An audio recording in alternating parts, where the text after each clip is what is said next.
वटपौर्णिमेचा सण जवळ येतोय. तुम्ही प्रेग्नंट असाल किंवा तुमच्या नात्यामध्ये कोणी प्रेग्नंट असेल, तर प्रत्येकाच्या मनामध्ये एक प्रश्न पडलेला असतो, की गरोदर स्त्रीने वडाची पूजा करावी का? तर एक गरोदर स्त्री वडाच्या झाडाभोवती प्रदक्षिणा घालत असताना अचानक चक्कर येऊन पडते.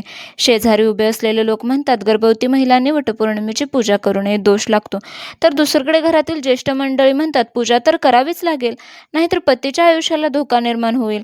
तर असे अनेक प्रकारचे प्रश्न लोकांच्या मनात पडलेले असतात. मग आपण यामागे खरे कारण काय आहे, हे खरे आहे की खोटे आहे, ते पाहणार आहोत या व्हिडिओमध्ये. त्यामुळे व्हिडिओ स्किप न करता संपूर्ण पहा. गरोदरपणात वटपौर्णिमेची पूजा करावी का का करू नये, कशा प्रकारे करावी, शास्त्र काय सांगतं, विज्ञानाचा यावर काय दृष्टिकोन आहे, आणि जर पूजा करायची असेल तर पोटातल्या बाळाला कोणताही धोका न पोहोचता ती कशी करावी, जाणून घेऊया या व्हिडिओमध्ये. तर होय, गरोदर स्त्रिया वटपौर्णिमेची पूजा करू शकतात, परंतु त्यालाही काही नियम आहेत. तर हिंदू धर्मात गरोदर स्त्रीला माऊली म्हणजे साक्षात जगन्मातेचे रूप मानले जाते. तिच्या शरीरात एका नव्या जीवाचा जन्म होत असतो, त्यामुळे तिच्यासाठी धर्मशास्त्राने काही विशेष सवलती आणि नियमही दिलेले आहेत. तर धार्मिक ग्रंथानुसार आणि सनातन संस्थेच्या मार्गदर्शनानुसार गरोदर स्त्रीने तिच्या गर्भधारणेच्या 6व्या महिन्यापर्यंत सर्व सामान्य पूजा आणि व्रतविधी नेहमीप्रमाणे करण्यास हरकत नसते. परंतु 7वा महिना लागल्यानंतर शरीरावर ताण पडेल अशी व्रते किंवा धावपळ करणे टाळावे. जर शारीरिक थकवा जास्त असेल तर त्या वर्षीचे व्रत सोडले तरी चालते किंवा ते प्रतिमात्मक पद्धतीने करता येते. तर भगवान श्रीकृष्णाने भगवद्गीतेत म्हटले आहे की ईश्वराला केवळ पत्र, पुष्प, फल, तोय म्हणजेच एक पान, फूल किंवा पाणी भक्तिभावाने अर्पण केले तरी चालते. देव कधीही गरोदर स्त्रीकडून कठीण कष्टाची किंवा उपाशी राहण्याची अपेक्षा करत नाही. त्यामुळे मनात कोणतीही भीती न ठेवता तुम्ही केवळ श्रद्धेने देवाची प्रार्थना करू शकता. तर सावित्री आणि सत्यवानाच्या कथेचा संदेश आपल्याला काय सांगतो? सावित्रीने यमराजाकडून आपल्या पतीचे प्राण परत आणले, कारण तिची इच्छाशक्ती सतीत्व दृढ होते. तिने स्वतःचे आरोग्य धोक्यात घालून किंवा पोटातल्या बाळाला त्रास देऊन कोणतीही पूजा केली नव्हती. त्यामुळे केवळ विधी करण्यापेक्षा कथेचा भाव समजून घेणे महत्त्वाचे आहे. तसेच वटपौर्णिमेच्या व्रतामागे केवळ धार्मिक कारणे नसून त्यामागे खूप मोठे वैज्ञानिक आणि निसर्गशास्त्राचे नियम दडलेले आहेत. गरोदर स्त्रियांनी विज्ञानाच्या दृष्टीने गोष्टी समजून घेतल्या पाहिजेत. गरोदरपणात गर्भातील बाळाला आईच्या रक्तातील ग्लुकोज आणि पोषक घटकांद्वारे सतत अन्नपुरवठा होत असतो. जर आईने दीर्घकाळ उपवास केला तर रक्तातील साखरेची पातळी कमी होते, ज्यामुळे चक्कर येणे, अशक्तपणा किंवा बाळाची हालचाल मंदावते.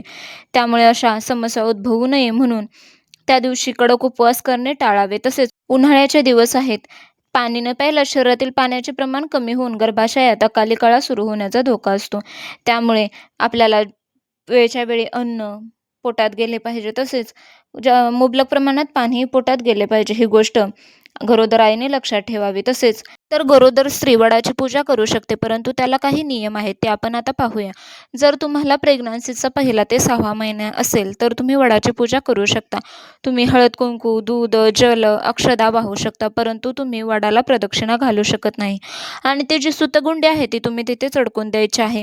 देवाला प्रार्थना करायची आहे, वडाची पूजा करायची आहे, परंतु प्रदक्षिणा घालायची नाही. हे फक्त 1ल्या ते 6व्या महिन्यासाठी तुम्हाला तेवढी मुभा असते. परंतु जर तुम्हाला प्रेग्नन्सीचा 7वा, 8वा, 9वा महिना असेल तर तुम्ही वडाची पूजाही करू शकत नाही आणि प्रदक्षिणाही घालू शकत नाही. तसंच एक गोष्ट लक्षात ठेवा, जर तुम्हाला 1ला ते 7वा महिना असेल तर तुम्ही वडाची किंवा सावित्रीची ओटीही भरू शकत नाही. फक्त तुम्ही काय करू शकता, तर हळद, कुंकू, दूध, जल अर्पण करू शकता. बाकी तुम्ही काही करू शकत नाही. पाया पडू शकता, आपल्या पतीच्या दीर्घायुष्यासाठी प्रार्थना करू शकता, परंतु ओटी भरू शकत नाही. आणि जर 7वा, 8वा, 9वा महिना तुम्हाला चालू असेल तर तुम्ही वडाची पूजा करू शकत नाही, तसेच प्रदक्षिणाही घालू शकत नाही. तुम्हाला त्या काळात जास्त गरज असते ती आरामाची, योग्य आहाराची आणि विश्रांतीची. त्यामुळे या काळामध्ये स्वतःच्या आणि बाळाची आणि जर तुम्हाला 1ला ते 6वा महिना असेल तर तुम्ही कशाप्रकारे वटपौर्णिमेची पूजा करू शकता, तर तुम्ही सकाळी लवकर उठून पौष्टिक आहार घ्या. दिवसभरात लिंबू पाणी, शहाळ्याचे पाणी, ताक किंवा ताज्या फळांचे रस घ्या. सुकामेवा, दूध यांचे सेवन करा, जेणेकरून शरीरातील ऊर्जा टिकून राहील. तसेच भर उन्हात किंवा गर्दीच्या ठिकाणी जाण्याऐवजी वडाची लहान फांदी किंवा कुंडीत एक छोटेसे रोपटे असेल तर ते घरातच सुरक्षितपणे तुम्ही पूजा करा. यामुळे तुम्हाला धावपळ करावी लागणार नाही आणि शांतचित्ताने पूजाही होईल. तसेच काळजीपूर्वक प्रदक्षिणा घाला. तसेच गरोदर महिलांनी काय करू नये, तर या दिवशी काळा आणि पांढरा रंग टाळावा. जड वस्तू उचलणे टाळा. तसेच दीर्घकाळ उभे राहणेही टाळा. तसेच मानसिक ताण घेऊ नका. जर काही कारणास्तव पूजा करता आली नाही तर मनात कोणतीही अपराधीपणा किंवा भीती बाळगू नका. पोटातल्या बाळाचे रक्षण करणे हेच तुमचे सर्वात मोठे कर्तव्य आणि धर्म आहे. तर सखींनो, देव हा भावभुकेला असतो, कष्टाचा नाही. तुमच्या पोटात वाढणारा नवीन जीव हा ईश्वराचा एक अंश आहे. त्यामुळे या अंशाची काळजी घेणे हीच खरी ईश्वर सेवा आहे. वैद्यकीय सल्ल्यानुसार प्रत्येक गरोदर स्त्रीने कोणत्याही व्रताचे पालन करण्यापूर्वी आपल्या डॉक्टरांचा सल्ला नक्की घेतला पाहिजे. जर तुमचे डॉक्टर परवानगी देत असतील तर दिलेल्या सुरक्षित पद्धतींचा वापर करून आनंदाने वटपौर्णिमा साजरी करा. तुम्हाला ही माहिती कशी वाटली कमेंट करून आम्हाला नक्की सांगा. हा व्हिडिओ तुमच्या गरोदर मैत्रिणींसोबत, नातेवाईकांसोबत नक्की शेअर करा, जेणेकरून त्यांच्या मनातील भीती दूर होईल. चॅनल सबस्क्राईब करायलाही विसरू नका. तुम्हा सर्वांना वटपौर्णिमेच्या आणि येणाऱ्या मातृत्वाच्या खूप खूप शुभेच्छा. सुरक्षित राहा, आनंदित राहा आणि व्हिडिओ आवडला तर एक लाईक करा.